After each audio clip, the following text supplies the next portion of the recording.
کبھی گھر نہیں ملا، اے یہ وہ علی ہے جس کو کبھی گھر نہیں ملا، چھ ماہ کے غریب مسافر کو سونپ کے، چھ ماہ کے غریب مسافر کو سونپ کے، کہ کہنے لگے حسین یہ قبر صغیر سے رکھنا ذرا خیال میرے تشنہ کام کا، یہ وہ علی ہے جس کو کبھی گھر نہیں ملا، مادر یہ بین کرتی تھی دل میں لگے کسک، صغرا تمہاری گود سے آغوش قبر تک، اصغر کو موت نے کہیں رکنے نہیں دیا، یہ وہ علی ہے جس کو کبھی گھر نہیں ملا، ماں سوچتی تھی ڈلتا ہے دن غورگی ہے شام، ماں سوچتی تھی ڈلتا ہے دن غورگی ہے شام، جھولے میں لوٹ آئے گا شاید وہ تشنہ کام، لیکن غضب ہوا کہ وہ جھولا بھی جل گیا، یہ وہ علی ہے جس کو کبھی گھر نہیں ملا، گلیوں میں شہر کوفہ کی بازار شام میں، گلیوں میں شہر کوفہ کی بازار شام میں، شیری کے گھر کہیں کہیں دربار شام میں، مرنے کے بعد بھی علی اصغر سفر میں تھا، یہ وہ علی ہے جس کو کبھی گھر نہیں ملا، ننھے سے سرفناز سے بس تکتے رہتے تھے، ننھے سے سرفناز سے بس تکتے رہتے تھے، پھر خون رو کے سید سجاد کہتے تھے، میں وہ علی ہوں جس کا برا کر اجڑ گیا، یہ وہ علی ہے جس کو کبھی گھر نہیں ملا، جانے لگا وطن جو غریبوں کا قافلہ، جانے لگا وطن جو غریبوں کا قافلہ، مڑ مڑ کے کہتی جاتی تھی ایک خالی گود ماں، رکھیو سنبھال کر اسے اے عرض نینوا، یہ وہ علی ہے جس کو کبھی گھر نہیں ملا، اے ڈر ہے یہ پھر سے کوئی سنا پر نہ اٹھا نہ لے، ڈر ہوئی سنا پر اٹھا نہ لے، لپٹا ہوا ہے اب بھی وہ سینے سے باپ کے، رو رو کے کہتی رہتی تھی تکلم یہ کربلا، یہ وہ علی ہے جس کو کبھی گھر نہیں ملا، 6 ماہ کے غریب مسافر کو سونپ کے کہنے لگے حسین یہ قبر صغیر سے رکھنا ذرا خیال میرے تشنہ کام کا، یہ وہ علی ہے جس کو کبھی گھر نہیں ملا۔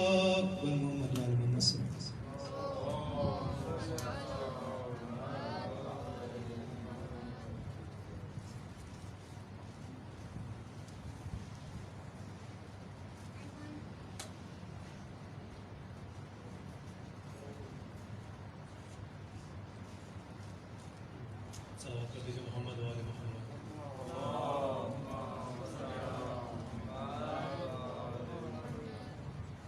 دیگر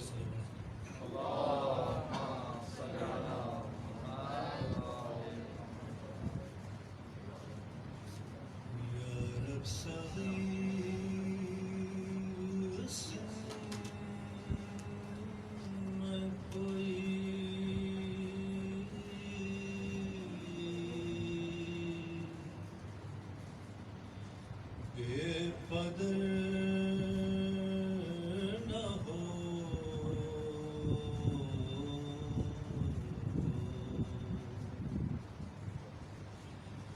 یا رب، صغیر سن میں کوئی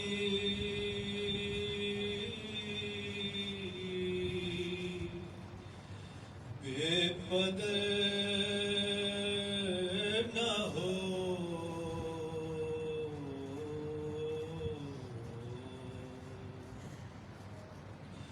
بابا کسی کا قتل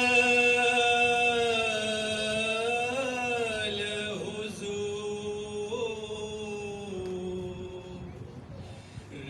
نظر نہ ہو،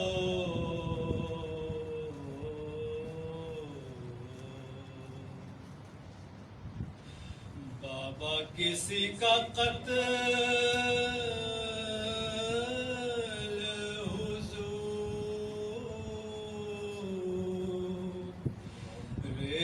نظر نہ ہو،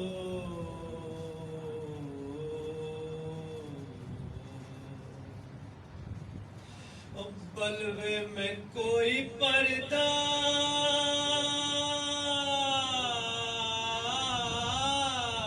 نشین،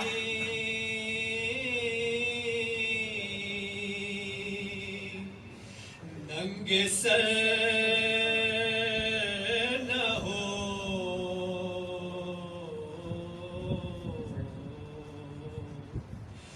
پردیس میں یتیم کوئی در بدر نہ ہو،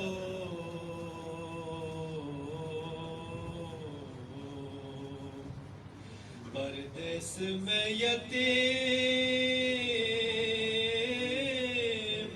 کوئی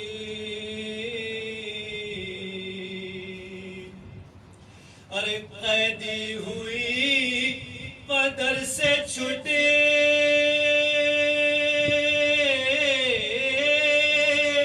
بھائی مر گئے،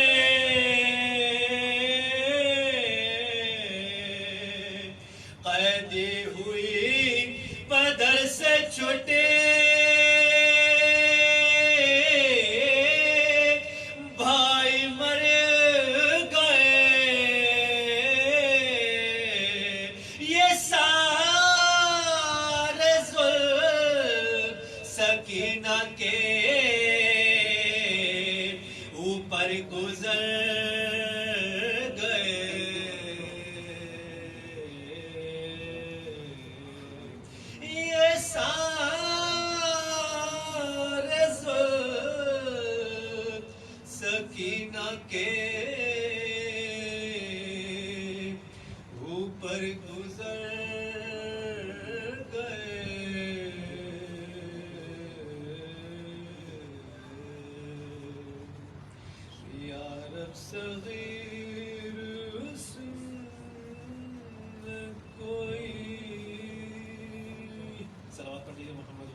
صدا دیتی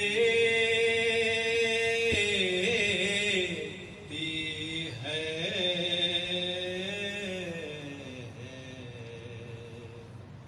کون خاتون یہ خیمے سے صدا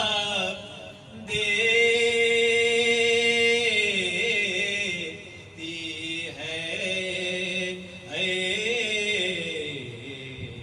کہاں اٹھتی ہے زمین عرش ہلا دیتی ہے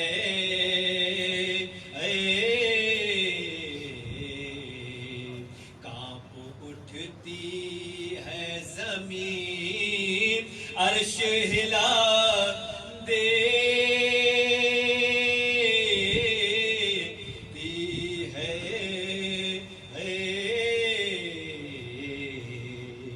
کون خاتون یہ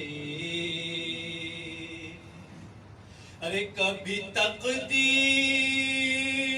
عطا کرتی ہے غازی کو علم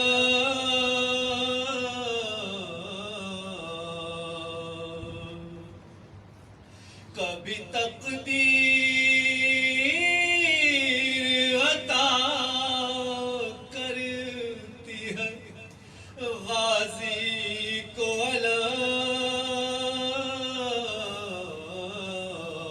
کبھی زینب کو علمدار بنا دیتی ہے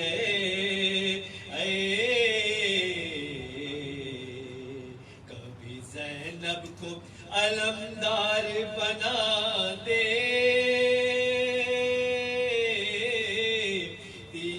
ہے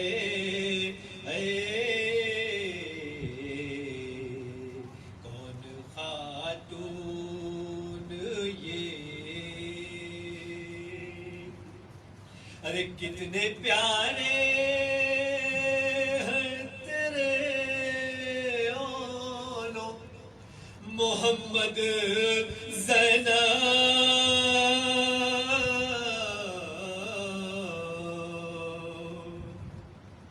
کتنے پیارے ہیں تیرے آنو محمد زینب ارے ان کو تو موت بھی جینے کی دعا دیتی ہے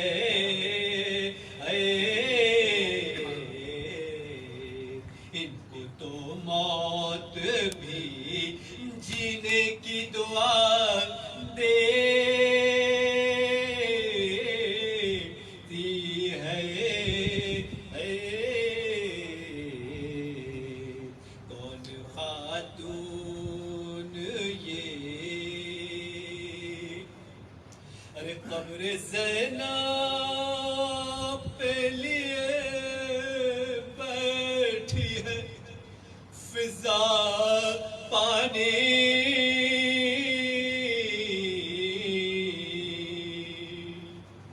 قبر زینب پہ لیے بیٹھی ہے فضا پانی جو بھی راہگیر گزرتا ہے پلا دیتی ہے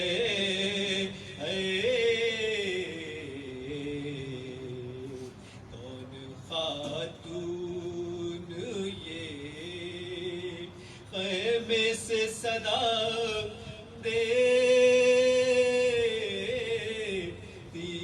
ہے صلوات کر دیجیے محمد و آل محمد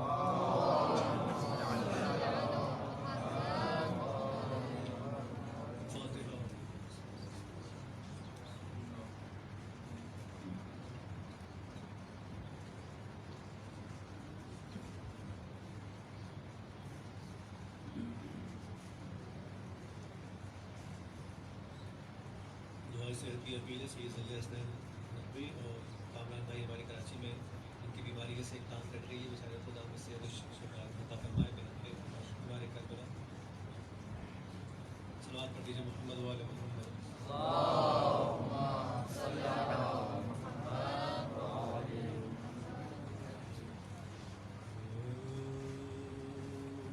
گہوارے سے حسین جو اصغر کو لے چلے، گہوارے سے حسین جو اصغر کو لے چلے، ہاتھوں پہ رکھ کے فدیہ داور کو لے چلے، اور بادل میں شام کے ماہ انور کو لے چلے، اور چلائی ماں کہاں میرے دلبر کو لے چلے. ارے فارغ ابھی نہیں ہوئی اکبر کے داغ سے، کچھ روشنی ہے گھر میں میرے اس چراغ سے، اور جھولے سے کیوں اٹھایا کہ دکھتا ہے میرا دل، اور سوتے سے کیوں جگا لیا دکھتا ہے میرا دل، اور چادر میں کیوں چھپا لیا دکھتا ہے میرا دل، اور سینے سے کیوں لگا لیا دکھتا ہے میرا دل.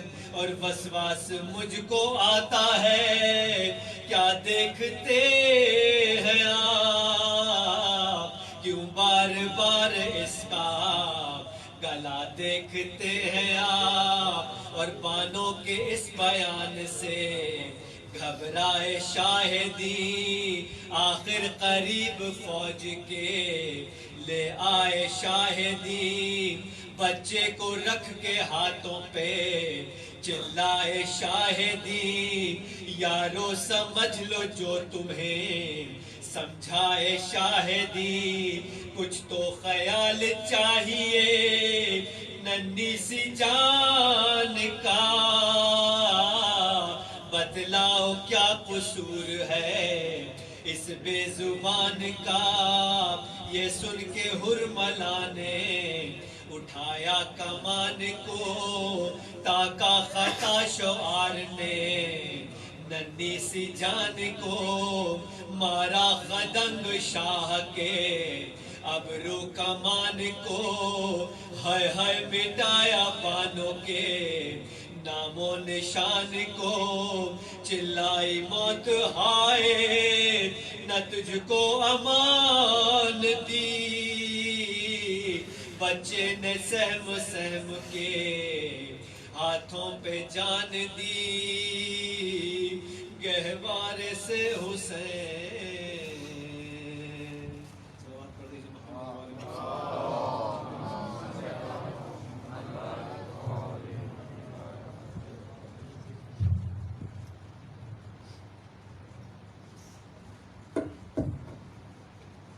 محمد وآل محمد بلند تر صلوات.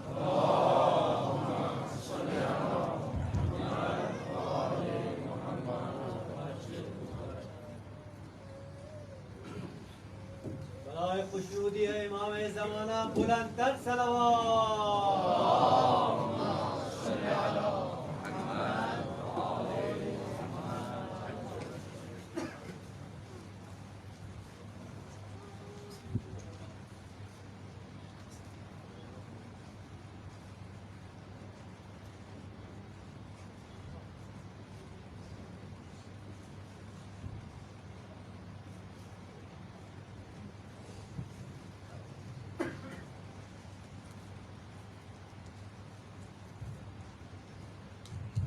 فاتحہ.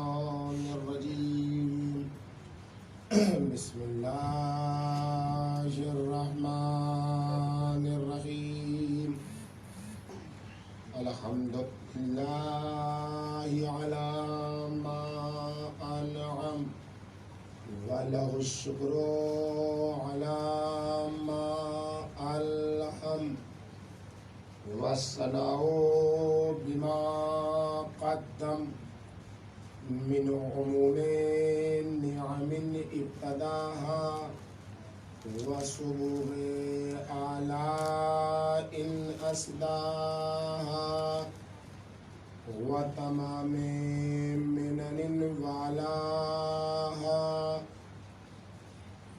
جمع عن الإحصاء عددها ونا عن الجزاء أمدها وتفاوت عن الإدراك أبدها والصلاة والسلام والتحية والإكرام على عبده ورسوله وصفيه وخيرته وأمينه على الوحي الذي انتجبه قبل أن أرسله وسماه قبل أن اجتبله واصطفاه قبل أن ابتعثه سيدنا ونبينا وشفيع ذنوبنا وطبيب نفوسنا وحبيب قلوبنا مولانا بالقاسم محمد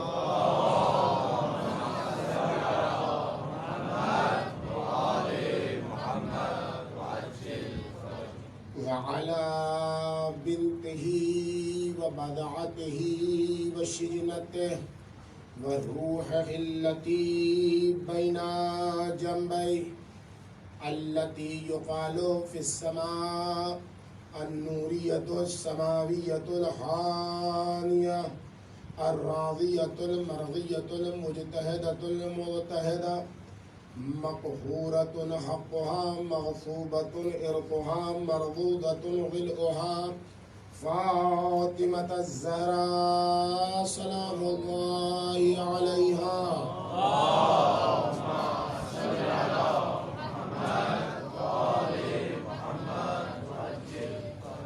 وعلى بالها وبنيها والسر المستودع فيها لا سيما على بقية الله في الأرضين سلام على آل ياسين السلام عليك يا داعي الله ورباني آياته السلام عليك يا باب الله وديان دينه السلام عليك يا خليفة الله وناصر حقه السلام عليك يا حجة الله ودليل إرادته بهم نتولى ومن أعدائهم نتبرأ إلى الله أما بعد فقد قال سبحانه وتعالى في محكم كتابه ومتقن بيانه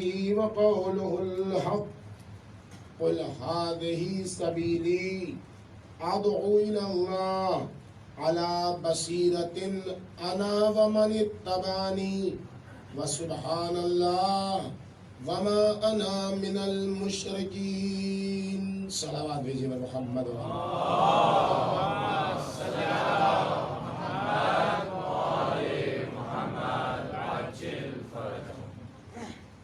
ہم سے یہ کہا گیا کہ آپ کہہ دیجیے گا تھوڑا تھوڑا لوگ سمٹ دیں اگر کوئی جگہ ہے سمٹنے کی تھوڑا تھوڑا سمٹ جائے تھوڑا زیادہ فاصلہ بنا کے لیکن سمٹیے گا نئے انداز کا فاصلہ بنا کے سمٹیے گا. آج کی تاریخ آپ نے منسوب کی ہے باب الحوائج سے. باب الحوائج علی اصغر علیہ الصلاۃ والسلام.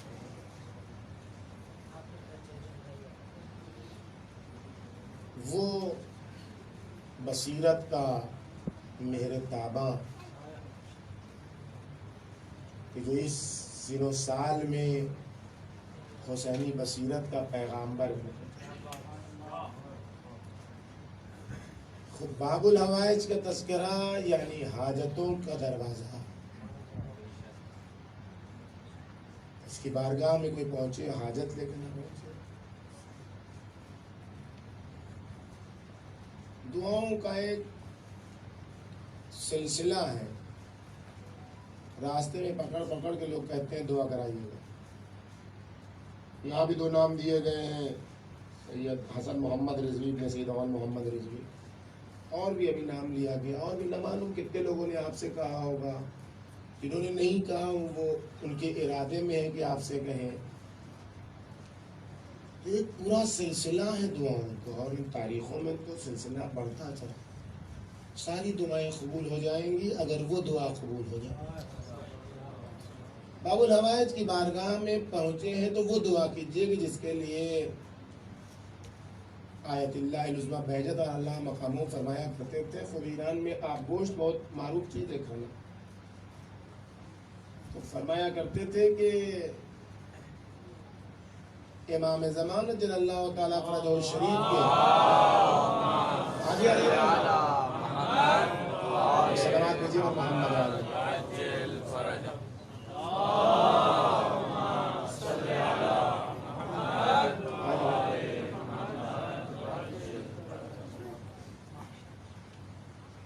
فرمایا کرتے تھے کہ امام علیہ السلام کے ظہور کی دعا آپ گوشت میں گوشت کی طرح ہے، اور بقیہ ساری دعائیں اس میں زرچوب ہلدی نمک اس کی طرح ہے.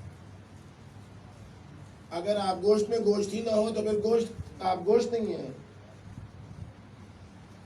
امام زمان اجل اللہ تعالیٰ فرجہ الشریف کے ظہور کی دعا اگر قبول ہے انہی تاریخوں میں قبول ہونے والی ہے جو منسوب ہے باب الحوائج جناب علی اصغر سے یاد آپ کے یہاں.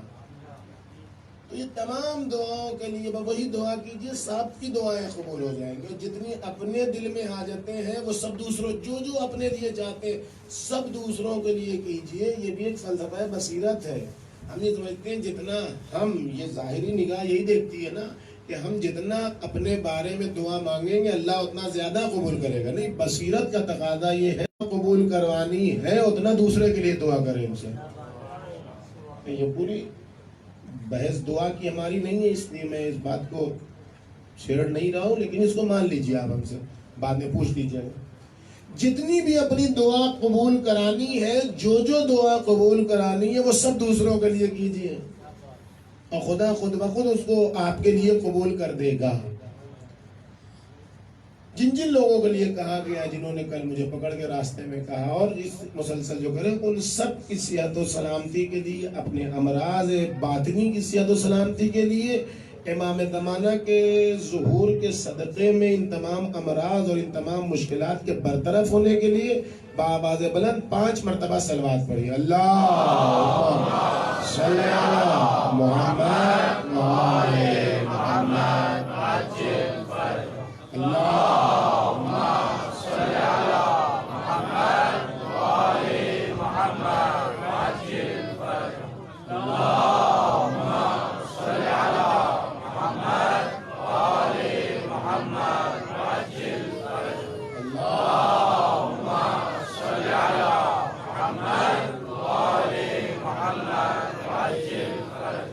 اللہم صلی علی محمد وآل محمد عجل فرج. بزرگان محترم، عزیزان گرامی، عزاداران سرکار سید الشہداء علیہ السلام، کربلا اور بصیرت کے موضوع کے حوالے سے عنوان سخن کے لیے جو آیت شریفہ منتخب کی گئی وہ سورہ یوسف کی آیت نمبر 108 ہے. مسلسل آپ کی خدمت میں عرض کر رہا ہوں کہ خداوند عالم اپنے نبی سے کہہ رہا ہے کہ کہہ دیجئے ہاذہی سبیلی، یہی میرا راستہ. اور وہ راستہ وہ ہے جس پر اللہ کی طرف بلایا جاتا ہے، اور اس کی خصوصیت یہ ہے کہ اس راستے میں کوئی تاریکی نہیں ہے، بلکہ وہ راستہ صاف ستھرا اور نورانی راستہ ہے. اور وہ راستہ ایسا راستہ ہے جس کی ذمہ داری فقط اور فقط رسول خدا کی ذمہ داری نہیں ہے، بلکہ جو رسول خدا کے مکتب کا طرفدار ہے اس کو بھی بصیرت کے راستے پر ہی چلنا ہوگا اور بلانا ہوگا۔ انا ومن اتبعنی، میں ہوں اور ہر وہ کہ جس کو دعویٰ ہے کہ میری اتباع کرتا ہے، یعنی درواقع آیت جملہ خبریہ میں ہونے کے باوجود انشاء کو پیش کر رہی ہے کہ اے مسلمان، اگر تم کو دعوی اسلام ہے تو تمہارے اوپر لازمی ہے کہ تم تک بصیرت پہنچے تو تم بصیرت کے ساتھ اسے قبول کرو۔ ہر ایک کی بات سر جھکا کے نہ مان لو، بلکہ پرکھو کہ کون بصیرت کی بنیاد پر کہہ رہا ہے اور کون بصیرت کے سانچے میں بے بصیرتی پہنچا رہا ہے۔ تا وقت کہ یہ نہیں سمجھو گے اس وقت تم ہمیشہ مشکلات میں گرفتار ہو۔ میں نے کل آپ کی خدمت میں عرض کیا کہ بصیرت مآب افراد کی خصوصیت یہ ہے کہ وہ دل کے دروازے پر آن کر دستک تو دیتے ہیں، دروازہ آگے دل کا کھٹکھٹاتے تو ہیں لیکن زبردستی نہیں کرتے کہ تم کو یہ بات ماننی ہی پڑے گی اور نہیں مانو گے تو اچھا نہیں ہوگا اور نہیں مانو گے تو قتل کر دیا جائے گا۔ نہیں، ایسا کچھ بھی نہیں ہے۔ اگر نہیں قبول کرنا ہے تو اس کا دوسرا آپشن اور دوسرا مرحلہ موت نہیں ہے، اس کا دوسرا مرحلہ ہے کہ خود بھی جیو، دوسروں کو جینے دو۔ بصیرت کے مکتب میں اگر کوئی بصیرت کی بات نہیں مانتا ہے تو وہاں زبردستی نہیں ہے، بلکہ وہاں سکون کے ساتھ تم اپنی زندگی گزارو، دوسروں کو سکون کے ساتھ زندگی گزارنے دو۔ اور اس کے برعکس جو مکتب ہے اس کے یہاں صرف زبردستی ہے، چاہے وہ اسلام کے نام پر ہو چاہے غیر اسلام کے نام پر ہو، فرق نہیں کرتا ہے، ہر حال میں زبردستی ہے۔ آپ دیکھ لیں متعدد ادیان کو، آپ دیکھ لیں، چاہے عیسائیت کو دیکھ لیں چاہے یہودیت کو دیکھ لیں، جس کو بھی آپ دیکھ لیں، سب کے یہاں زبردستی ہے۔ جو حکومت کی گدی پر براجمان ہوا اس نے سمجھا کہ ہم سب کو اپنے مکتب کا فالو اور اپنے مکتب کا طرفدار بنا لیں گے، اور یہ نہ ہو سکا، نہ ہوئے گا۔ جب تک تلوار کا پانی باقی رہے گا اس وقت تک تو لوگ مان لیں گے، امام بھی مان لیں گے، خلیفۃ المسلمین بھی مان لیں گے، رضی اللہ بھی مان لیں گے، جو ہوگا سب کچھ مان لیں گے، کوئی مشکل نہیں ہے اس میں۔ کیوں؟ اس لیے کہ ٹکسال چل رہا ہے، کیوں؟ اس لیے کہ دولت کے معیار پر جرأت اظہار اور قوت گفتار چھین لی جا رہی ہے، اس لیے جب تک مل رہا ہے اس وقت تک آپ جو کہلوا لیجئے کہہ دیا جائے گا، فاسق سے فاسق ہو، فاجر سے فاجر ہو، بے دین سے بے دین ہو، قاتل نفس محترم ہو، رضی اللہ کہا جائے گا، امیر المومنین کہا جائے گا۔ لیکن جب تلوار کا پانی گھٹے گا یا گرے گا، یہی تو فرمایا تھا امام موسی کاظم علیہ السلام نے،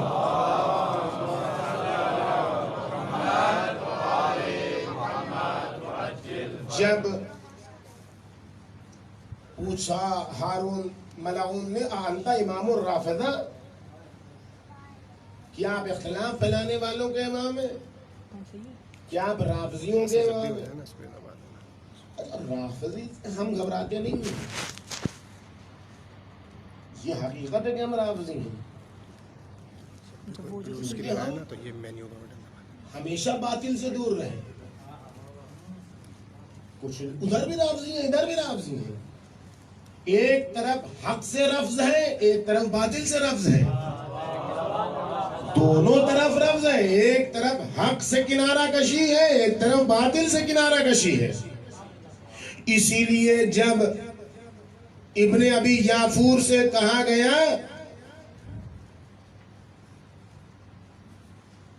کہ تم رافضی ہو تو وہ رونے لگے، تو کہا تم ڈر گئے؟ عدالت میں کسی نے شکایت کر دی ابن ابی یافور کی،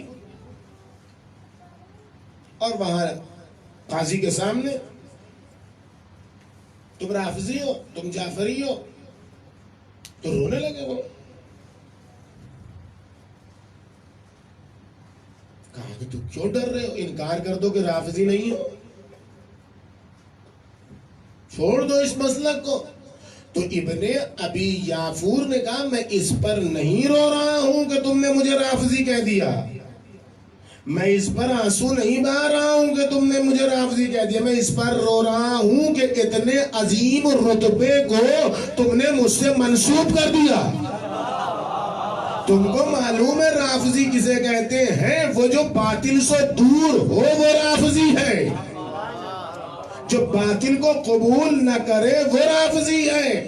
مجھے سمجھ میں نہیں آ رہا ہے کہیں زندگی کے کسی مرحلے میں نے اگر باطل کو قبول کر لیا ہو اور تم مجھے اس رتبے پر فائز کر دو تو کہیں مجھ پر عذاب نہ نازل ہو جائے. اس لیے میں ڈر رہا ہوں کہ تم مجھے رافضی کہہ رہے ہو، میں اس درجے پر فائز نہیں ہے جو عظیم ترین درجہ ہے. تو مجھے جعفری کہہ رہے ہو کہ جو ہم اس درجے پر فائز ہیں کہ فائز نہیں عظیم درجہ ہے. تو اگر ہم اور آپ ہوتے جب کہا تھا ہارون نے کیا انتا امام الرافضہ، تو جواب کیا تھا؟ جواب کیا تھا؟ یا تو یہ کہتے کہ ہاں ہم ہیں رافضیوں کے امام، اب پھر اس کے بعد رافضی کی وہ بھی وضاحت پیش کرتے جیسے ابن ابی یافور نے پیش کی، اور یا تو کہتے ہیں یہی تو جواب ہے نا، لیکن وہ امام ہے، وہ امام بصیرت ہے، وہ میر کاروان بصیرت ہے. جیسے ہی یہ کہا، ایک ایسا جملہ کہا جو آج تک تاریخ میں محفوظ ہے، اور قول فیصل ہو گیا فرقان بن کر حق و باطل کے درمیان. جیسے ہی کہا ویسے ہی پلٹ کے فرمایا انتا امام الحسوم و انا امام القلوب. تم تلواروں کے امام ہو، میں دلوں کا امام ہوں. جب تک تلوار میں پانی باقی رہے گا اس وقت تک تمہاری امامت باقی رہے گی، جب تک قلوب باقی رہیں گے ہماری امامت باقی رہے گی. یہی وجہ ہے جب تک تلوار کا پانی باقی رہا اس وقت یزید جیسا قاتل نفس محترمہ، بندروں سے کھیلنے والا، بہن بیٹی ماں کے ساتھ بیوی جیسا سلوک کرنے والا بھی رضی اللہ کہا جانے لگا. اور جیسے ہی پانی گرا تلوار کا اور مدینہ تاراج ہوا اور مکہ ویران ہوا، سب کو سمجھ میں آ گیا حسین کیا کہتے تھے. کل تک جو رضی اللہ کہہ رہے تھے وہی آج تک لعنت اللہ کہہ رہے ہیں.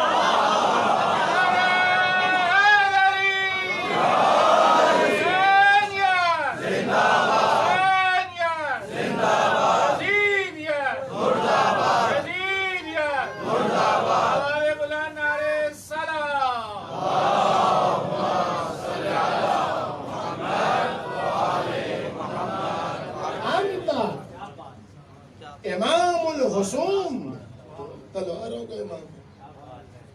جب تک تمہاری تلوار پانی باقی رہے گا مال دنیا کے بھوکے تمہاری جے جے کرتے رہیں گے، اور جب تلوار کا پانی گرے گا تو جو تمہارے ارد گرد حاشیہ نشین تھے وہی لعنت بھیجیں گے. لیکن جب تک دل باقی، جب تک دل میں وہ قلبی کیفیت باقی ہے، ہزار جتن کے باوجود بھی بصیرت مآب مرکز بصیرت کو دل سے نکالا نہیں جا سکتا. تو علامت ان کی جو بصیرت کے راستے پر چلتے ہیں وہ یہ ہے کہ دستک دیتے ہیں، زبردستی نہیں کرتے. لیکن جن کے یہاں بصیرت نہیں پائی جاتی ہے ان کے رہروے کارواں بھی زبردستی کرتے ہیں، ان کے میرے کارواں بھی زبردستی کرتے ہیں. اور قرآن مجید نے دونوں کو پیش کیا ہے. کل رہروے کارواں کے حوالے سے دعائے شریفہ آپ کے سامنے میں نے پیش کی تھی، اور آج میر کارواں کے حوالے سے کہ جس کے یہاں بصیرت نہیں ہوتی ہے وہ زبردستی لوگوں کو اپنی طرف بلاتا ہے، اور دونوں باطل پر ہے۔ بصیرت کے راستے پر جو ہوتا ہے، جس کی دعوت علی بصیرت ہوتی ہے، محیط ہوتی ہے بصیرت کے اوپر، وہ دعوت دیتا ہے، سمجھاتا ہے، دستک دیتا ہے، دلوں کو کھولنے کا طریقہ بتاتا ہے، لیکن کبھی بھی تلوار رکھ کے نہیں منواتا ہے۔ قرآن مجید کیا فرماتا ہے؟ پہلی دو آیتیں 7 اور 8 سورہ حج کی تھیں، اور اب اس سے آگے بڑھ کر آپ دیکھیں 8ویں آیت میں قرآن مجید کیا کہتا ہے؟ وَمِنَ النَّاسِ، یہ ان لوگوں کے لیے کہ جو میر کارواں ہے گمراہی کے، جو زبردستی کہتے ہیں وَمِنَ النَّاسِ مَن يُجَادِلُ فِي اللَّهِ بِغَيْرِ عِلْمٍ، کچھ لوگ ایسے وہاں بغیر علم پیروی تھی، لڑائی جھگڑا تھا، یہاں بغیر علم لڑائی جھگڑا ہے، ولا ہدا، ان کے کوئی ہدایت نہیں پائی جاتی، ولا کتاب منیر، اور ان کے پاس کوئی نورانی کتاب بھی نہیں ہے جس کے ذریعے سے بلائے، بغیر علم کے بلاتے ہیں۔ اور ان کی خصوصیت کیا ہے؟ ثانیہ اطفہی، یعنی متکبرن، یعنی تولا عن الحق، یہ ہمیشہ متکبر بنے رہتے ہیں، یہ ہمیشہ اینٹھے رہتے ہیں، یہ ہمیشہ ترم خواہ بننے کی کوشش کرتے ہیں، یہ ہمیشہ گھمنڈ میں مبتلا رہتے ہیں، ثانیہ اطفہی، یہ ہمیشہ منہ موڑ کے چلتے ہیں، غرور پہ کر گھمنڈ مجسم بنے رہتے ہیں، کاہے کے لیے؟ لیضل عن سبیل اللہ، یہ اس لیے غرور اور گھمنڈ میں مبتلا ہوتے ہیں کہ یہ لوگوں کو خدا کے راستے سے گمراہ کریں۔ جو بصیرت کے راستے پر نہیں ہوتا وہ غرور میں مبتلا ہوتا ہے، جو بصیرت کے راستے میں نہیں چلتا ہے وہ گھمنڈ میں مبتلا ہوتا ہے، جو بصیرت کے راستے پر نہیں آنا کرتا ہے اپنے علاوہ کسی کو سمجھتا ہی نہیں ہے، اور یہ خدا کا فیصلہ ہے، جو میری چادر کبریائی اوڑھنے کی کوشش کرے گا اسے ہم دنیا میں بھی ذلیل کریں گے، آخرت میں بھی ذلیل کریں گے۔ لہذا ایسے لوگ ہمیشہ ذلیل ہوئے جنہوں نے اکڑنے کی کوشش کی، کیونکہ قرآن مجید نے فرمایا لہو فی الدنیا خزی، آخرت دنیا میں اس کے لیے ذلت و رسوائی ہے، وَنُذِيقُهُ يَوْمَ الْقِيَامَةِ عَذَابَ الْحَرِيقِ، اور آخرت میں اس کو جلا دینے والے عذاب کا مزہ چکھائیں گی۔ پس دو مکتب ہے، ایک بصیرت کا مکتب ہے جہاں تواضع پایا جاتا ہے، جہاں انکسار پایا جاتا ہے، جہاں بلایا جاتا ہے، جہاں دعوت دی جاتی ہے، مسلسل دعوت دی جاتی ہے، اور اس کے مقابلے میں بے بصیرتی کا مکتب ہے، جہاں جھوٹ ہے، جہاں لڑائی ہے، جہاں جھگڑا ہے، جہاں گھمنڈ ہے۔ اب اپنے زیادہ گھاٹے میں رہنے والا کوئی اور نہیں ہے، لہذا اس کو سمجھنے کی ضرورت ہے، اس کو غور کرنے کی ضرورت ہے۔ بصیرت وہ نہیں ہے کہ زندگی کے کسی مرحلے میں بصیرت اور دوسرے مرحلے میں بے بصیرتی، اسے بصیرت نہیں کہتے۔ بصیرت وہ ہے جو زندگی کے ہر مرحلے میں بصیرت، ہر مرحلے میں بصیرت زندگی کی، یہ نہیں کہ باہر ہے تو بصیرت ماب ہے، گھر میں ہے تو بصیرت کا کوئی رجحان نہیں ہے، نہیں، زندگی بصیرت کی زندگی وہ ہے جو زندگی کے ہر لمحے میں بصیرت دیتی ہے۔ کیوں؟ اس لیے کہ بصیرت نام ہے نور کا، اور یہ نور آتا کہاں سے ہے؟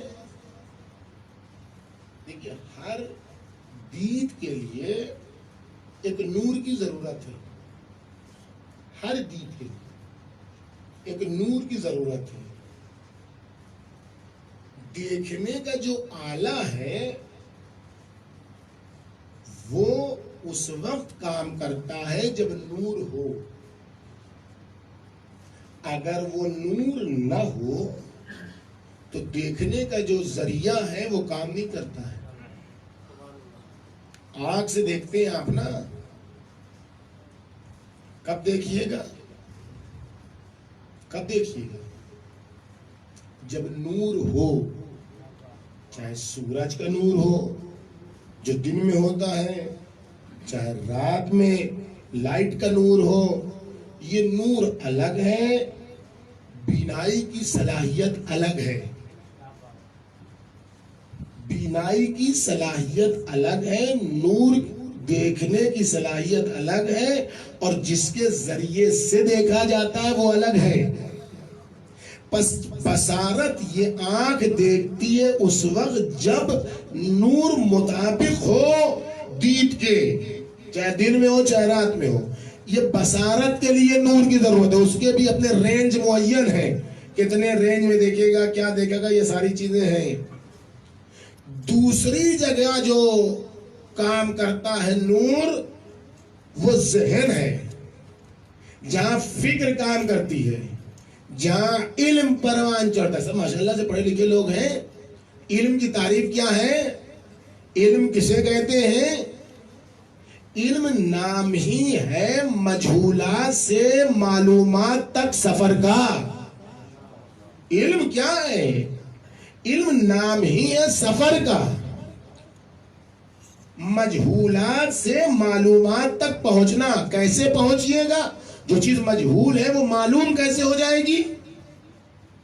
مجہولات سے جو چیز نہیں معلوم ہے اس کو کیسے معلوم کیجیے گا؟ کہا کچھ نور ہے, کچھ نور ہے جن کے اوپر اس مجہول کو تطبیق دیا جاتا ہے. اس تطبیق کے ذریعے سے مجہول معلوم میں تبدیل ہو جاتا ہے. اسی لیے ہمیشہ کہا جاتا ہے کہ بدیہی کے لیے استدلال نہیں ہوتا. کبھی سورج کے لیے آپ کو استدلال کی ضرورت پڑی کہ سورج نکلا ہوا ہے؟ اس کو کہتے ہیں اصطلاح میں کیا؟ قیاساتھا ماہا. کچھ چیزیں ایسی ہیں جس کی دلیل اسی کے ساتھ ہے, اس کو کہتے ہیں بدیہیات. بدیہیات کا ہر آدمی کے پاس وہ بدیہیات موجود ہے, 2 2 4, کبھی 2 2 5 نہیں ہوگا. سورج نکلا ہوا ہے جو بدیہیات ہیں, اور اس کے بعد جو منطق میں بیان کیا گیا ہے تناقض اور فلاں اور یہ وہ ساری چیزیں اپنی جگہ. یہی بدیہیات ہوتے ہیں جو سب کے لیے معلومات کی صورت اختیار کیے رہتے ہیں.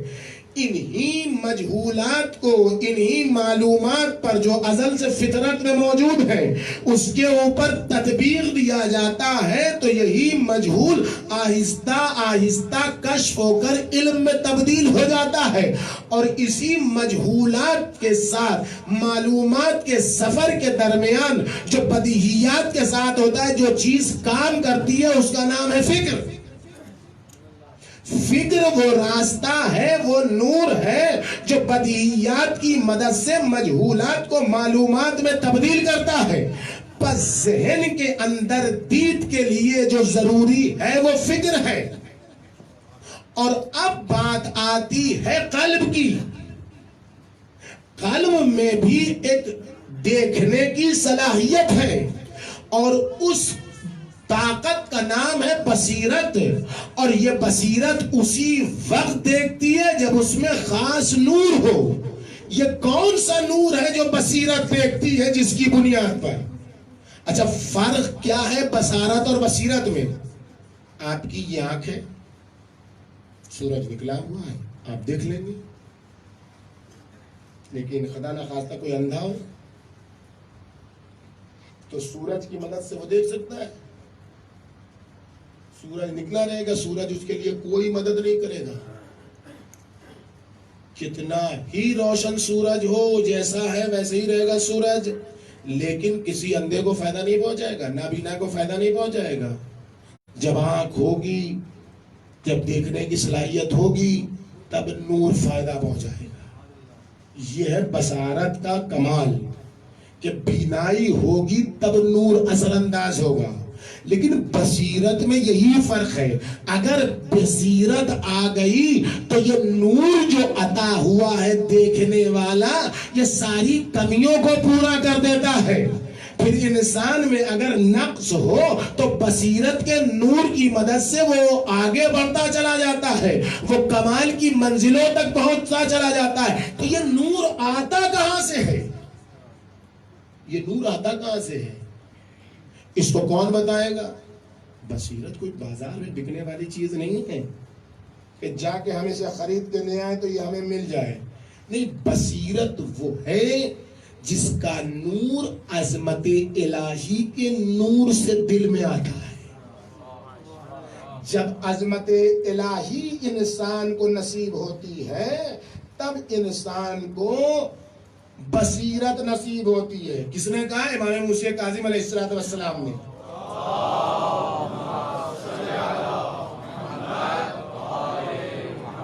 الحمدللہ العلی العظیم. دیکھیے, معصوم جب کلمہ استعمال کرتے ہیں تو مطلع سخن ہی میں بیان کر دیتے ہیں کہ کیا کہنا ہے, جس کو درک کرنے والے درک کر لیتے ہیں.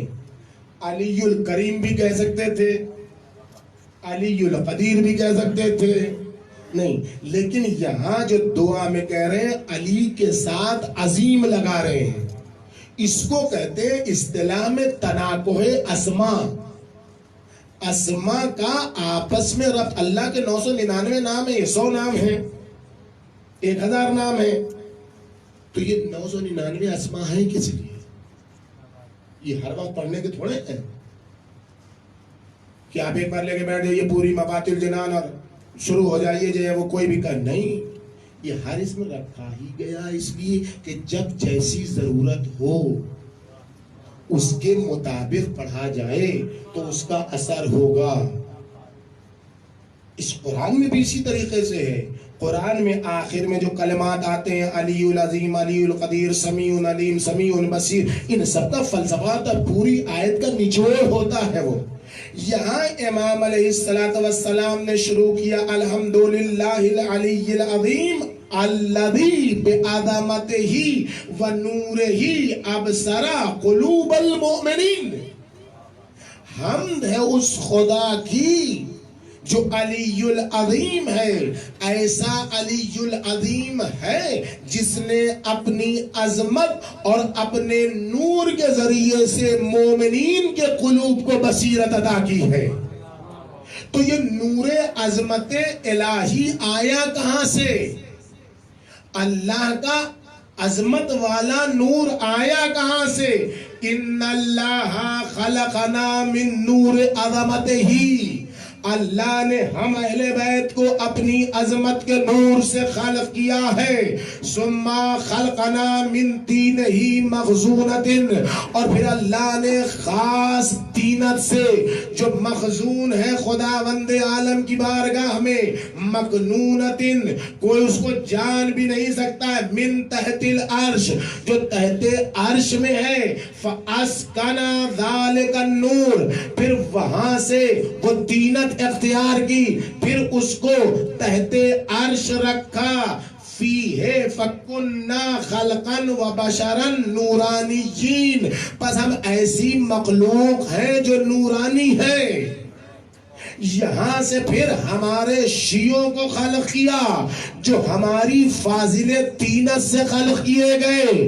اس لیے نہ ہمارے جیسا دنیا میں کوئی ہے, نہ ہمارے شیعوں جیسا دنیا میں کوئی ہے. ہم ایک خاص نور سے پیدا ہوئے ہیں, ہم ایک خاص طینت سے پیدا ہوئے ہیں, اور ہماری نازل ترین طینت سے, ہماری نازل ترین طینت سے ہمارے شیعہ پیدا ہوئے ہیں. اس لیے یہ دنیا میں بھی با کمال ہے اور آخرت میں بھی با کمال ہے. اور اسی نور عظمت الہی کو جب اللہ کسی کے قلب میں ڈال دیتا ہے تو وہ بصیرت ماپ بن جاتا ہے. بس بصیرت نور عظمت الہی سے حاصل ہوتی ہے. اور اب معصوم نے کہا ہمیں کیسے پہچانوں؟ حضرت علی کو کیسے پہچاننا ہے؟ امام حسین کو کیسے پہچاننا ہے؟ کربلا کو کیسے پہچاننا ہے؟ جو طریقہ ہم سکھاتے ہیں کربلا کو پہچاننے کا وہ نتیجہ خیز نہیں ہے. جو طریقہ امیر المومنین بتا رہے ہیں وہ طریقہ نتیجہ خیز ہے. فرماتے ہیں امیر المومنین سلمان و ابو ذر کو مخاطب کر کے انہو لا یستکمل الایمان یا لا یستکمل احد الایمان، کسی کا بھی ایمان کامل نہیں ہو سکتا ہے، کسی کا بھی ایمان کامل نہیں ہو سکتا ہے حتی یعرفنی کنہا معرفتی بالنورانیہ. کسی کا بھی ایمان کامل نہیں ہو سکتا ہے مگر یہ کہ میری معرفت حاصل کرے، مجھے پہچانے، کنہا معرفتی بالنورانیہ، نورانیت کی مدد سے مجھے پہچانے. یعنی علی مرتضیٰ کو اور نسل علی مرتضیٰ کو پہچاننے کے لیے جو راستہ ہے وہ نورانیت کا راستہ ہے، اور جو نورانیت کے راستے سے پہچان لے گا فَإِذَا عَرَفَنِي بِهَذِهِ الْمَعْرِفَةِ، اور جو مجھے اس معرفت کے ساتھ پہچان لے گا اس کو کیا ملے گا؟ فَقَدْ امْتَحَنَ اللَّهُ قَلْبَهُ لِلْإِيمَانِ، تو وہ ایسا ہو جائے گا کہ جس کے قلب کا امتحان اللہ لے چکا ہے، اور جس کے قلب کا امتحان اللہ لے لیتا ہے اسی کو بصیرت نصیب ہوتی ہے. جس کے قلب کا اللہ ایمان لے لے گا، امتحان لے لے گا، اس کو ایمان کے درجے پر فائز کرے گا. وَشَرَحَ صَدْرَهُ لِلْإِسْلَامِ، اور اس کے اسلام و تسلیم کے لیے کشادہ کر دے گا. وَسَارَ عَارِفًا مُسْتَبْصِرًا، ایسا انسان عارف بھی ہو جائے گا، بصیر بھی ہو جائے گا جو مجھے پہچان لے گا نورانیت کے ذریعے سے. وَمَنْ قَصَّرَ عَنْ مَعْرِفَةِ ذَلِكَ، اور جو اس معرفت سے کوتاہی کرے گا، نورانیت سے نہیں پہچانے گا، فَهُوَ شَاكٌ مُرْتَابٌ، وہ ہمیشہ شک میں مبتلا رہے گا، وہ ہمیشہ دو دلی کا شکار رہے گا. جو اس راستے سے نہیں پہچان، ذرا سی مشکل آئے گی، یہ مشکل تھوڑی سی آئی نا کورونا کی، آپ دیکھیے جس کے دل میں نورانیت کی معرفت ہے اس کے اوپر کوئی اثر نہیں ہے، وہ اس کو ایک امتحان سمجھ رہا ہے، وہ اس کو یہ آزمائش سمجھ رہا ہے، وہ اس کو یہ فتنے کا ایک دور سمجھ رہا ہے کہ جس میں بصیرت کی لائٹ سے وہ آگے بڑھے گا. لیکن جہاں نہیں ہے، جہاں نہیں ہے وہاں شک ہے. ارے یہ کیسا ہے، ہماری عزاداری چھوٹ گئی، ارے یہ کیسا ہم فرض ادائی پر نہیں بیٹھ پا رہے ہیں، ارے یہ کیسے ہو گیا، ارے امام حسین ہیں تو مدد کیوں نہیں کر رہے ہیں، ارے حضرت علی ہیں تو مدد کیوں نہیں کر رہے ہیں. یہ وہ شک ہے جو نورانیت نہ ہونے کا نتیجہ ہے. جب نورانیت دل میں بیٹھی ہوتی ہے تو انسان کو سمجھ میں آتا ہے اس کے آنے سے ہی تو بڑے بڑوں کی قلعی کھل گئی. اگر یہ کورونا نہ آیا ہوتا تو یہ جتنے ترم خام مغرور بنے ہوئے تھے ان کی اوقات کھل کے کیسے سامنے آتی. ہم دیکھتے کیسے کہ سارے علم کا دعویٰ کرنے والے، ساری ٹیکنالوجی کا دعویٰ کرنے والے، ساری ہیومن رائٹس کا نعرہ بلند کرنے والے کس طریقے سے انسانیت کے دشمن ہیں. اگر نہ ہوتا تو ہم کیسے سمجھتے کہ وہ جو وہاں سے چلاتا ہے ان کے حقوق کی رعایت، ان کے حقوق کی رعایت، اس کے اپنے ملک میں ہی کالوں کی رعایت نہیں ہوتی ہے. اگر یہ کورونا نہ آیا ہوتا تو ہم کیسے سمجھتے، کیسے معلوم ہوتا کہ سائنس کا دعویٰ دوائیں بنانے کا سارا دعویٰ کھوکھلا ہے، ان کے پاس کچھ بھی نہیں ہے. یہ خدا کی توفیق ہی تو ہے جس نے ایسی وبا ایجاد کرنے والوں کی گردن میں خود ہی وبال کا توق ڈال دیا ہے.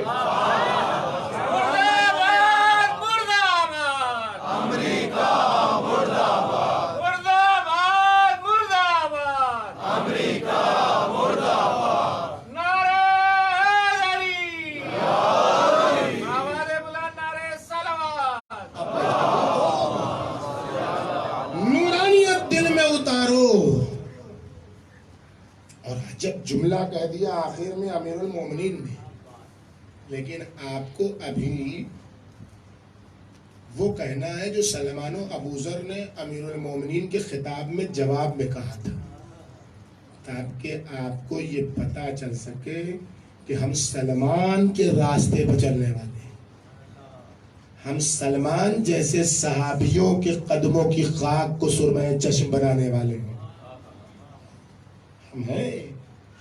امیر المومنین نے یہ فرمانے کے بعد قال یا سلمان یا جندب، ابوذر کا نام جندب ہے، امیر المومنین نے مخاطب کیا اے سلمان اے جندب، فقال یا لبیک یا امیر المومنین۔ سلمان و ابوذر نے معرفت سکھائی علی مرتضیٰ کی کہ حج کے موقع پر خانہ کعبہ کے طواف میں بھی لبیک اللہم کہا جاتا ہے، جو علامت ہے توحید کی، اور جب دائی اللہ پکارے تب بھی لبیک کہا جاتا ہے۔ لبیک کہنے سے یہ نہیں پتا چلتا کہ لبیک فقط مخصوص ہے خدا سے، ہاں مخصوص ہے خدا سے، توحید کی علامت ہے لبیک اللہم کہنا، لیکن جو اللہ کی طرف بلائے اس کو بھی لبیک کہنا واجب اور ضروری ہے۔ یہ سلمان جیسے صحابی نے سکھایا، یہ ابوذر جیسے صحابی نے پکار کے بتایا کہ جب علی پکارے تو لبیک یا امیر المومنین کہو۔ لبیک یا حسین، لبیک یا حسین، لبیک یا حسین، لبیک یا حسین، محمد و آل محمد صلوات۔